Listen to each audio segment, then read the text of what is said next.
Now, on paper, Penn State draws a pretty tough matchup against Texas A&M in the opening round of the NCAA tournament, or do they?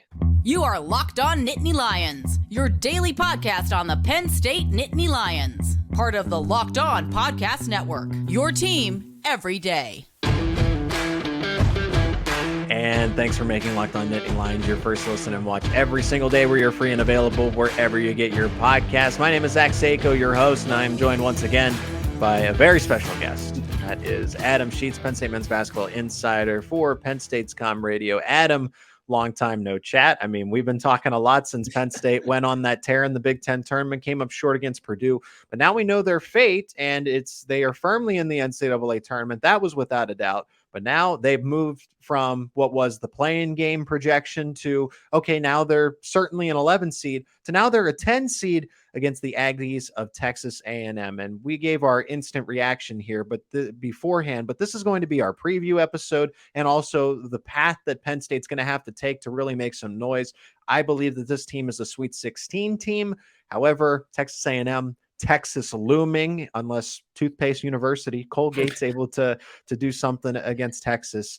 But the Aggies first, okay? So in the round of 64, Penn State also playing at 9:55 Eastern Standard Time. So that's going to be a nice late night game that we'll see what kind of show we do for that one. But Penn State, they draw a tough matchup against Texas A&M, or do they? I think it's a tough and favorable matchup at the same time for this Penn State team, because you look at the things that Penn State struggled with this year. Specifically, let's look at the Purdue game. It was Zach Edey, a 7'4" guy who can dominate in the post. Texas A&M doesn't do that. The tallest guy they play in their lineup, 6'9", Julius Marble, the transfer from Michigan State. So there's a little experience there for Penn State playing against him. Obviously, Coach Shrewsbury wasn't there a lot when Julius Marble was at Michigan State. He's a junior for the Aggies, but, he knows Big Ten basketball. He's a very similar player. They're a very physical team that goes inside, offensive rebound, try to get to the foul line, but they don't shoot very well from the field. I think that's something that Penn State can take advantage of if they're able to play defense without fouling. Sometimes a problem for this team when they play these bigger teams, but as we said, not a very big team. Penn State's guards sometimes do a good job really defending without giving those fouls. So it's going to be very interesting to see how Penn State can match up with this Aggies team. With a lot of great players.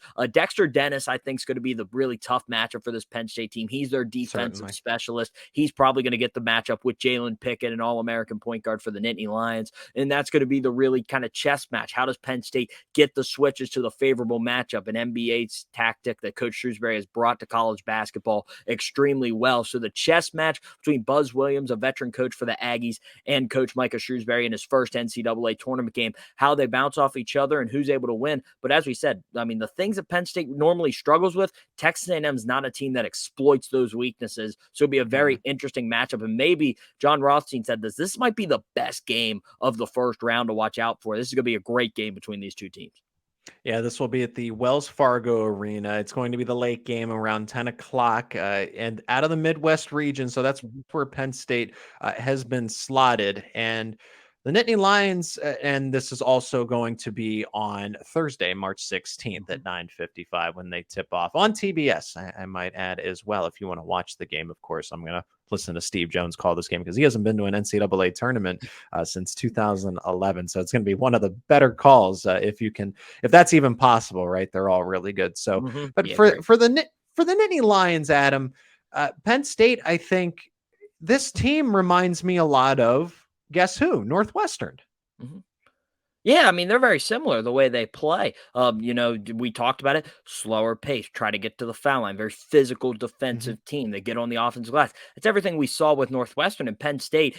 Two very close games against the Wildcats went to overtime. They won both those games just because of the skill. Penn State's a team that no one wants to play because if they're hitting their shots, they're virtually, you don't know how to guard them. I mean, Seth Lundy gets hot. Andrew Funk gets hot. Cam Winter can get it going from deep. Miles Dredd, Jalen Pickett, his ability to pressure you inside and step back and hit those step back jumpers. We mentioned in the previous video when we were recapping the Big Ten tournament, the emergence of Keba Jai and his ability. They've got so many guys that can hurt you in so many different ways that when Penn State's shooting the ball well, they're almost unbeatable. And that's going to be something that Texas A&M is going to have to deal with. And you mentioned Steve Jones calling a NCAA tournament game for the first time since 2011.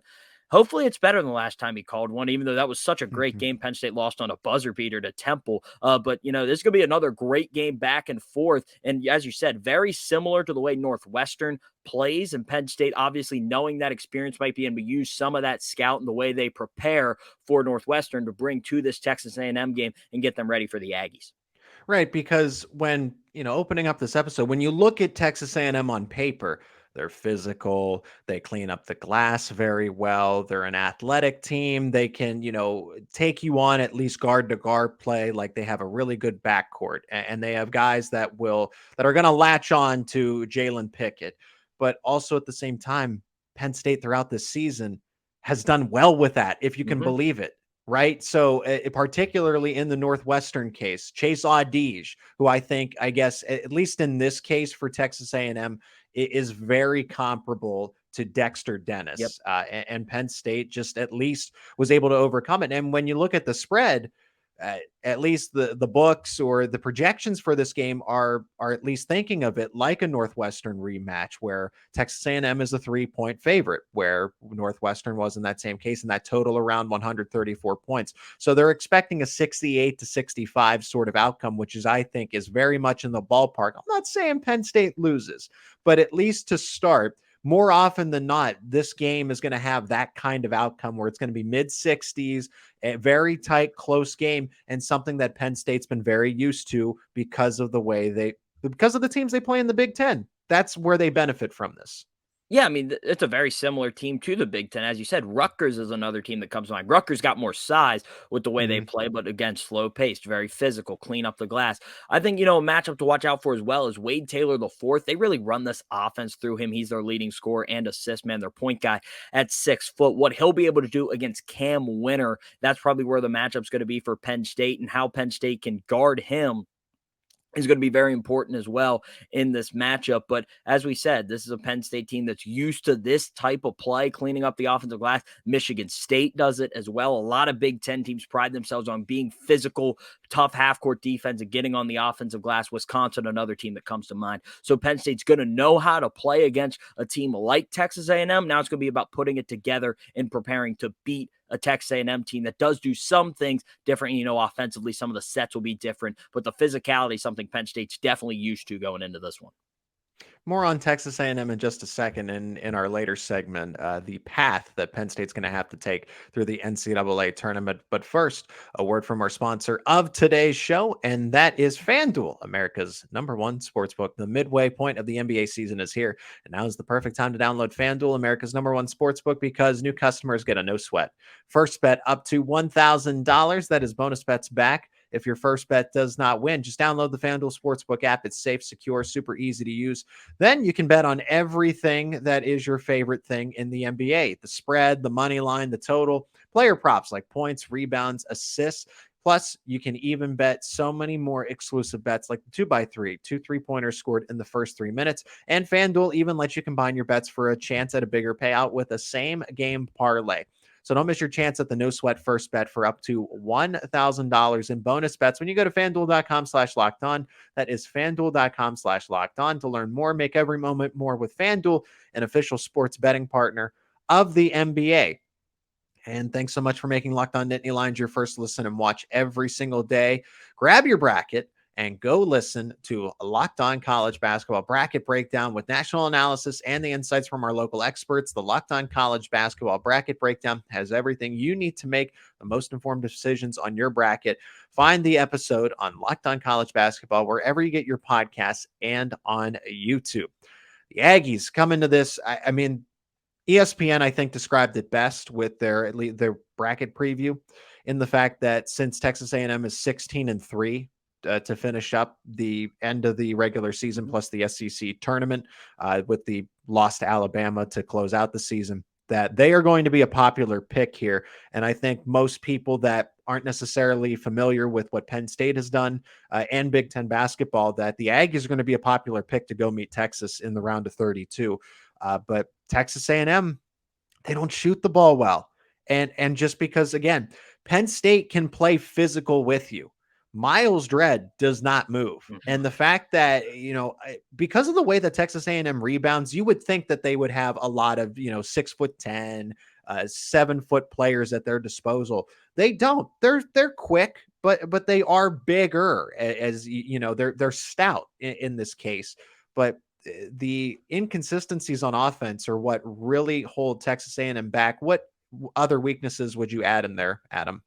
I think you kind of hit the biggest weakness, and it's their ability to shoot, and they struggle. And when they go to the rim, they don't always finish a lot. It's the field goal percentage for this team. They're not efficient playing a team against Penn State who shoots the three ball very efficiently. When they get inside Jalen Pickett's a very efficient player as well. So you have a very efficient team going against a very inefficient team. Now, Texas A&M is really good at making you inefficient, a really good defensive team. Yeah. But Penn State, something they showed today that they haven't done a lot of, they ran 2-3 zone against Purdue. They had to out of necessity because of Zach Edey. If Texas A&M struggles to shoot here early, I would not be shocked if we see Micah Shrewsbury go to that, maybe to mix it up, because there's not a lot of shooters you really have to worry about on the outside for this Texas A&M team. They don't shoot the three particularly well, so they might have the ability to switch in and out of zone defenses if there's some foul trouble. Put a guy out there. If he's in foul trouble, let him play, go to a zone, and trust that Texas A&M's not going to be able to hit the shots that, you know, most teams will be able to hit. So it's a very interesting matchup. Micah Shrewsbury can go a lot of different ways. He's a great defensive coach, one of the best defensive coaches in the country from his time as really the defensive coordinator for Purdue before becoming the offensive guy after he went to the NBA with Brad Stevens. So, you know, this is going to be a very interesting matchup, and Penn State can attack this in many different ways, offensively and defensively. If Penn State was a team that had a lot of foul problems, that they sent teams to the free throw line, this would also make me worrisome because, okay, yes, they don't shoot well from the field. They shoot 32% behind the arc, the Aggies. But in this case, they are very good from the free throw line, and they get to the free throw line very often, and it's very rewarding for them because I know the weakness is going to be overall offense, but this Texas A&M team, we've said this already before on other shows, this is a team that is a 4 or 5 seed, disguised as a 7 seed, really. And I'm surprised that they are a 7 seed in this case because defensively they hold opponents to 66 points per game. They were 4-1 against top 25 teams. They were second in the SEC in the regular season, and then they lost the championship. So they're consistent. They were the second best team in the SEC, especially when not a lot of people were thinking that they were going to finish second in the SEC. They were at lower to begin conference play, and then they vaulted all the way up to the top right there, and they beat Alabama. Like, Alabama's one of the best offenses in all of the country. And the fact that they were, even though that was a home game, the fact that they were able to beat them like that is telling. What other strengths can you add about this Texas A&M team that you are concerned about for Penn State? I think it's the bull in China shop mentality that Texas A&M has, where they're going really hard the entire game. They're a team that plays hard, and you hear that about a lot of teams, but it just really defines this Texas A&M team in the way they get on the offensive glass, attack the basket, get to the rim. They're very athletic, and they score around in the paint area. I think that's going to be something that Penn State's going to have to deal with, because if they're getting beat off the dribble, they don't have that rim protector. And if it is Kebajai sliding over to contest shots, you have Julius Marble on the other side getting ready to clean it up if it's missed on the offensive glass. So I think that's going to be something that's really maybe hurt this Penn State team with Texas A&M's offense, is their ability to attack the rim and how Penn State's going to have to handle that. It's going to be huge on these guards for Penn State that have been good this year at keeping guys in front of them, to make sure they're keeping them in front of them, making them take tough shots, boxing out and getting rebounds, and not allowing them to get to the rim, because that's what Texas A&M really wants to do at the end of the day. Texas A&M also doesn't have a lot of bad losses either. I would say at Colorado and Murray State early in the season. But like I said, they settled in down the stretch where the only teams that gave them fits were Kentucky and Arkansas. Both of teams are in the tournament, I might add as well. The matchup that is going to be the most interesting, and Adam, I'm curious who you would give the advantage to, is that Dexter Dennis, who is going to play man-to-man. He's going to follow Jalen Pickett wherever he goes. Maybe, do you think he's going to follow Jalen Pickett, or look at Seth Lundy, who was named to the All Big Ten tournament team, who arguably, if Penn State had beaten Purdue, I think Seth Lundy could have been MVP of the tournament as well. Or do you think he follows? I don't think he's going to follow Andrew Funk, since Andrew Funk's game is primarily shooting. But do you think that Dennis will be matched up with Lundy, Pickett, or both? He'll rotate. I think they'll move him around a lot, but I think his main matchup is going to be Jalen Pickett because of everything he does for this offense. He's creating it. So even when Seth Lundy's got it going, it's a lot of catch and shoot, a lot of Jalen Pickett creating and getting it to Seth Lundy, or maybe Seth Lundy attacking off that reversal. But it's Jalen Pickett who's going to be running the show offensively for this team, and they're going to want Dexter Dennis on him because the other options are very undersized. You can maybe put a forward on him, but you don't want to put a small guard because he's going to go straight into the post and really try to bully him down low. So I think it's going to be him on Jalen Pickett. I think that's going to be the matchup we'll see a lot of in this game, which could make it difficult for some of those forwards trying to guard Seth Lundy, as you said, who's very tough in his own right. So maybe forcing Texas A&M to go small could be something Penn State's able to do. All right, prediction time before we get to the NCAA. I mean, that's also going to involve predictions, but the game by game, how you think the game plan will unfold, what Micah Shrewsbury is going to draw up, and then ultimately the result and some key factors for you, Adam, to what are we going to see as the end result for the Nittany Lions and the Aggies? I trust Penn State to win this game. I think, the lack of a true big man for Texas A&M could come to Penn State's advantage. I think Micah Shrewsbury is arguably the best coach in the country right now with the way he's been able to game plan and the talent and everything. That's why all these other teams want him and are going to try to take him away from Penn State after the season. But, I mean, I really trust Penn State to be able to win this game. I just think with the confidence they're playing, I think they can beat anyone. I think they're poised for a potential run in this NCAA tournament. The veteran leadership will help. And I think Penn State's going to find a way to win. I got to win in 68-63. I think it's going to be in the 60s. I think that's where this game's going to play out. And I think Penn State, their shooting is going to carry the way, and they're going to find a way to win and move on to the round of 32 and get their first tournament win since 2001. Wow. I mean, that's not bold. It's not. I just, I'm saying wow in the fact that Penn State hasn't won a tournament game since 2001. And we know who was on those that team, John and Joe Crispin. That was they want this Penn State team to shatter the expectations that they set that many years ago, 22 years ago. The ballpark score is going to be the same. I think I'm going to go with 64-62 Penn State. What I really worry about the most is Andrew Funk is a liability on defense. And if Texas A&M is able to get some switches because they are really good in the backcourt, Wade Taylor, the fourth, is going to be the guy that they're going to have to match up with. Almost 17 points per game, a little over 16.5. And then Tyrese Radford, you kind of look for those secondary and third options in the scoring because that's what Penn State seems to be a culprit of. Whoever's that sixth man, if they're averaging about 8 to 10 points a game, well, suddenly they're due for a 30-point performance when they play Penn State, just because after Jalen Pickett and Seth Lundy, that next matchup, and Penn State knows that. They try to cover up Andrew Funk, but he's so good offensively that you need to put him out there, but they try so much to mask him on defense, and it just shows up. So if Texas A&M is able to scheme some things where they can get the ideal matchup against Andrew Funk, that's going to spell some trouble because he will let them get to the basket. And of course, the closer you are, the more points, the more baskets you're going to make. They're not going to be forced to shoot. But I'd like to see what kind of hybrid zones. I don't know how much man-to-man Penn State's going to run in this case, just because Texas A&M is fast. I know that traditionally the Nittany Lions do run a lot of man-to-man. They just got to be careful in some of those defensive matchups.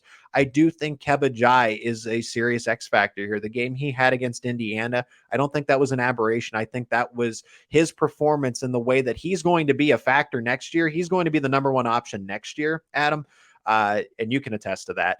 I think that's coming a little earlier here. And a couple months ago, I know that Cam Winter and Kanye Clary stepped up and being those fourth options for Penn State in terms of scoring. But at least for me personally, and feel free to disagree, I thought Keba Jai, I said if they were going to make, when they were on their 4-game losing streak and all seemed like, all hell broke loose, and I wasn't really giving them a chance to make the NCAA tournament when everybody had sold out. I said if they were going to make a run, hypothetically, it was going to be on the development of Keba Jai. So here we are. If he can have a really good game against Texas A&M, I think that will be the difference maker for a win for the Nittany Lions, which I'm gonna take 64-62.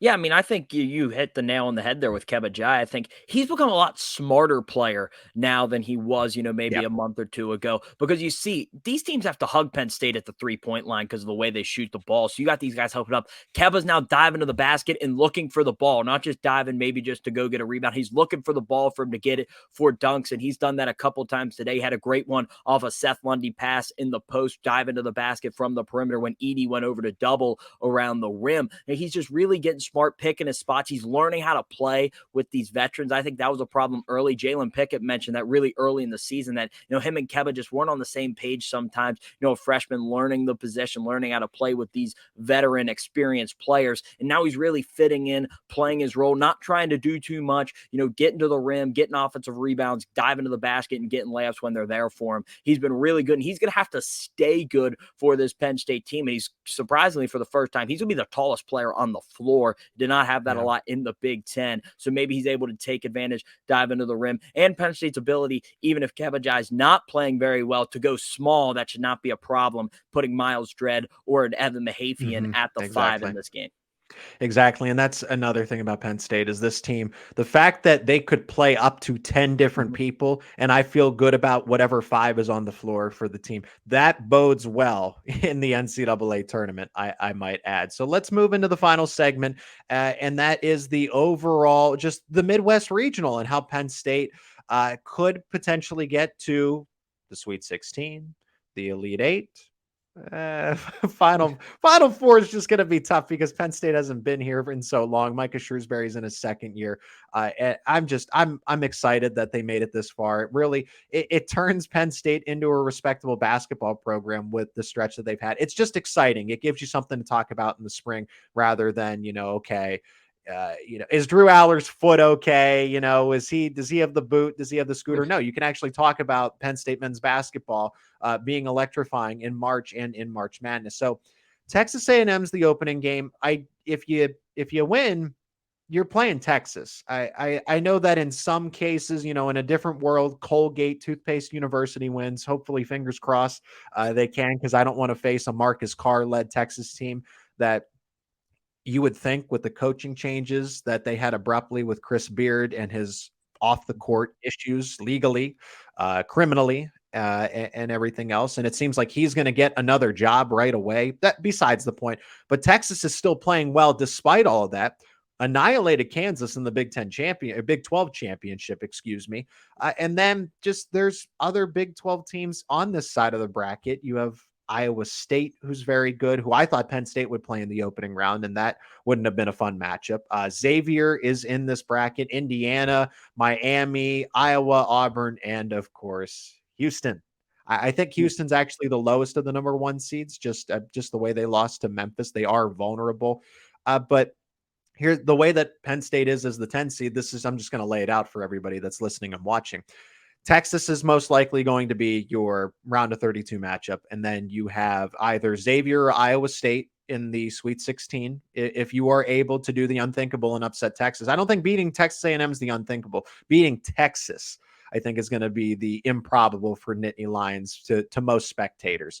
And then Indiana, Miami, Iowa, Auburn are all on the other side. But I think Houston will beat all of those teams. Houston's just very athletic. So that's the Midwest region. If you can overcome Texas, I don't think it's out of the question that, you're just on a run and there's magic and you can beat Xavier or Iowa State. I toss it up. I would lean Iowa State personally over Xavier, but that's just me. Yeah, I think this is a very interesting matchup. I think Xavier and Iowa State are 2 teams to watch out for. But I think if Penn State's able to, beat Texas A&M, get to Texas, maybe pull off the upset against Marcus Carr and Sir Jabari Rice and this Texas team that's very motivated and playing their best basketball, I think they have a very good chance to maybe upset Xavier or Iowa State. Maybe it's Pitt or Mississippi State coming out of that play-in game as well, if they're able to maybe make a surprising run here in the NCAA tournament as well. The one thing I want to say is I feel bad for Iowa because they have to go to Birmingham, Alabama and play Auburn as an 8 seed in Alabama. So basically a road game for the Hawkeyes. So a little upsetting for Iowa there to be the higher seed and be playing a road game. And Houston, who's going to, if Auburn's able to beat Iowa, having to play basically a road game as well if you're Houston against Auburn. So, but Houston, they're probably the top team in this region for a reason. They're the 1 seed. Marcus Sasser went down, did not play against Memphis, was listed as probable, maybe held out just for precautionary reasons in that game. Memphis was able to beat Houston. So, I mean, Houston, you don't know where they are, maybe the full health of Marcus Sasser. And then Miami and Indiana, obviously Penn State fans know Indiana very well. They're a team that a lot of people thought was poised to make a run in this region probably, but you never know with the way they're able to shoot. Their guard play is sometimes inconsistent. But the realm of Penn State making a run here, I do not think is out of question. That Texas game is going to be really where it lies on. Yeah, if they can get past Texas, I feel like almost anything can happen. Mm-hmm. And that believe it or not, that Sweet 16 matchup will in fact be easier just because of a lot of people are going to pick Texas to win the NCAA championship. I totally get that. Preseason, middle of the season, even with Chris Beard being fired abruptly. And now to this point, just the run that they had. I think that I think the buck does stop in the Elite Eight. I don't see Penn State as, this magical, double digit seed that gets into the Final Four. I just personally don't see it. I feel like a team that is overly athletic, like a Houston team. Penn State just hasn't really had to face that this year. And that's why Texas really does worry me. A team that just up and down the board, extremely athletic. Especially Houston with the size, because that's the thing. Penn State's been able to handle the size and the physicality and counter that with the speed. But when you face a team like Houston that has the size, the physicality, and then they are in fact faster than you, is why they are a number 1 seed here. So if they are able to make a magical run, I don't see it going any further than the Elite Eight. I think the Sweet 16 it's still a pipe dream too, just because of Texas. But that concerns me. We'll see. Anything can change between now and by the time these teams would hypothetically play. But I like them to beat Texas A&M. Texas, it's more of a hope than an actual projection here. But I honestly think if they make it to the Sweet 16, they do in fact win. Yeah, I think that, as we said, I think that's a possibility as well. I think Xavier and Iowa State, I think that's a decently favorable matchup for Penn State, in the way that game's going to be played, especially if they beat Texas, because once they beat Texas, you're like, oh, you've slayed the giant. Now you can go play confident, play free in that Sweet 16 game. Maybe they get some help. Maybe Indiana beats Houston and gets out of there somehow, and then it's Indiana, Penn State, and it's like, well, Penn State's confident, beat Indiana twice this year. That'd be maybe their path to the Final Four. Their best path would be winning these games, then getting an Indiana in the Elite Eight. So, I mean, it's definitely going to be interesting to see how Penn State's able to hand this. But, I mean, as we said, I think it's going to lie on that beating Texas A&M first. Obviously, it's not an easy task, but if they can do that, maybe slaying that giant in Texas, getting that confidence rolling for this veteran team and moving on to the Sweet 16. And, again, if you beat Texas, you got to feel good in that Sweet 16 matchup. Thanks again for making Locked On Nittany Lions your first listen and watch every single day. For your second listen, check out the podcast Locked On College Basketball, because March is finally here. Experts Isaac Shade and Andy Patton bring you everything you need to know both on and off the court. Plus, get to hear from big name experts, players, coaches through the basketball landscape. Locked On College Basketball, available on YouTube and wherever you get your podcasts. He's Adam Sheetz. Adam, where can people keep up with your personal work? You do such an incredible job. At Sheetz Adam on Twitter, where Com Radio going to be sending out all this content for Penn State as they're trying to make a run here in the NCAA tournament. Absolutely. Adam, thanks again for the perspective, the insight, and the time, of course, as always. Yep. Thanks, Zach. Always a pleasure.